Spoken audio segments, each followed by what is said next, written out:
আসসালামু আলাইকুম এভরিওয়ান। আজকে আপনাদের সাথে শেয়ার করব শ্রীমঙ্গল লেমন রিসোর্ট। তো আমি গিয়েছিলাম আমার বড় বোনের সাথে এবং আমার ভাইয়ের সাথে। আই মিন টু সে আমার দোলা ভাই, এরা লন্ডন থেকে এসেছিল, তাই আমার ছোট্ট বোন এবং আমাকে নিয়ে ঘুরতে গিয়েছিল। সেটাই আপনাদের সাথে শেয়ার করছি।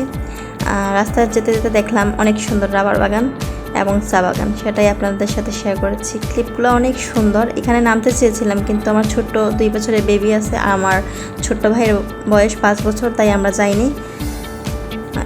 এই যে আমার ছোট্ট মেয়েটাকে দেখিয়ে দিলাম, অনেক কিউট তাই না? মাশাআল্লাহ সবাই বলবেন। তো অপেক্ষার সময় শেষ। এই যে আমাদের লেমন রিসোর্ট। এখানে এন্ট্রি করতে হলে টিকিট নিতে হবে। আমার ভাইয়া সেটাই করছেন। আমাদের টিকিট নেওয়া শেষ। 300 টাকা করে 5টা টিকিট নিয়ে নিলাম। ফাইনালি এন্ট্রি করলাম আমার স্বপ্নের লেমন রিসোর্টে। অনেক আশা ছিল আসার, কিন্তু আসা হয়নি অনেক ব্যস্ততার কারণে।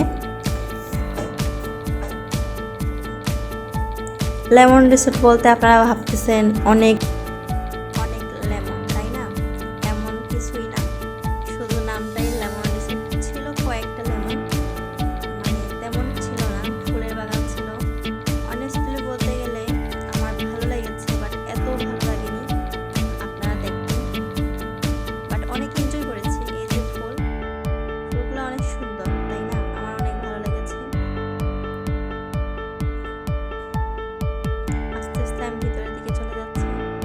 আমি খুঁজতেছি কোনো লেমন পাই কিনা আপনাদের সাথে শেয়ার করার জন্য। এই যে লেমন বাগানগুলো দেখেছেন, এই যে একটা লেমন দেখিয়ে দিলাম, অনেক সুন্দর লাগছে। মনে হচ্ছিল এটা কিনে নিয়ে আসি, কিন্তু আমার বন্ধু এনে নিতে। এই যে আমার কিউট বেবিরা হাঁটতেছে, অনেক এনজয় করেছে। এই যে আমার বড় ভাই এবং আমার ছোট ভাই। প্রথমেই আমরা সুইমিং পুলের দিকে গিয়েছিলাম, কিন্তু সুইমিং করতে অনেক ইচ্ছে করেছিল, বাট আমরা কোনো কাপড় নিয়ে যাইনি, তাই করা হয়নি। তারপর বাচ্চাদের জন্য নিয়ে নিয়েছে আমার ভাইয়া। এখানে আলাদা টিকিট লাগে করতে হলে। অনেক সময় অনেকক্ষণ ছুটির পর বাচ্চারা এনজয় করছে। আমার মেয়ে অনেক এনজয় করেছে, কিন্তু আমার ভাইয়ের মাইন্ডটা ছিল সে সুইমিং পুলে যাবে। আমার মেয়েও অনেক কান্না করেছিল, সেটাও আপনাদের সাথে শেয়ার করবো, দেখতে পাবেন। আমার মেয়ে ভাবতেছে কোথায় গেল, সেটাই মাইন্ডে আনতেছে।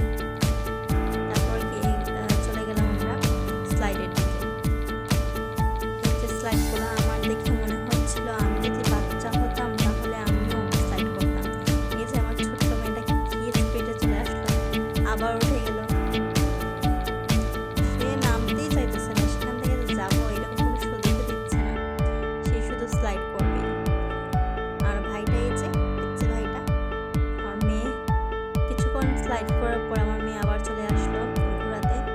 ওর নাকি অনেক ভালো লেগেছে ঘোরাটি। তারপর আবার চলে গেল স্লাইডে। একা একা স্লাইড করতে পারে না, শুধু মাম্মি মাম্মি বলে। তারপর উঠিয়ে দিলাম প্লেনের মধ্যে।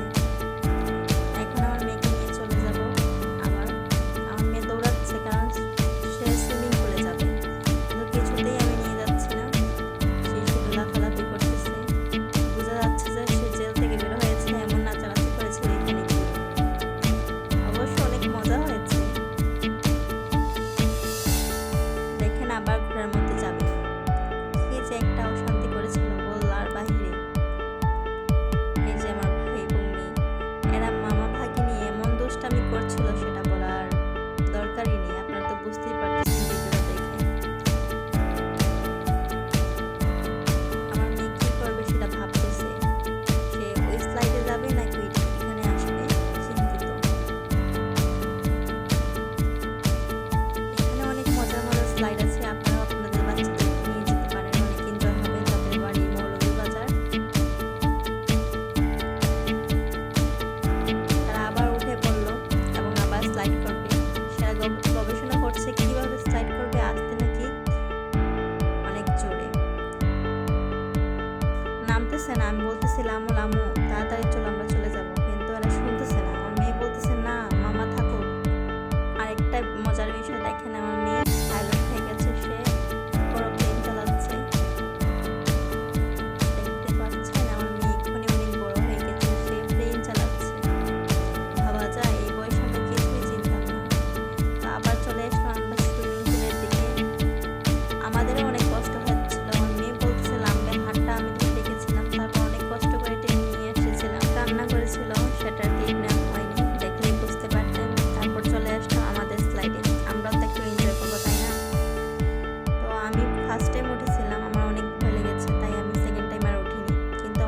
আবারও উঠবে, তাই চলে গেছে তার খালামণির কাছে এবং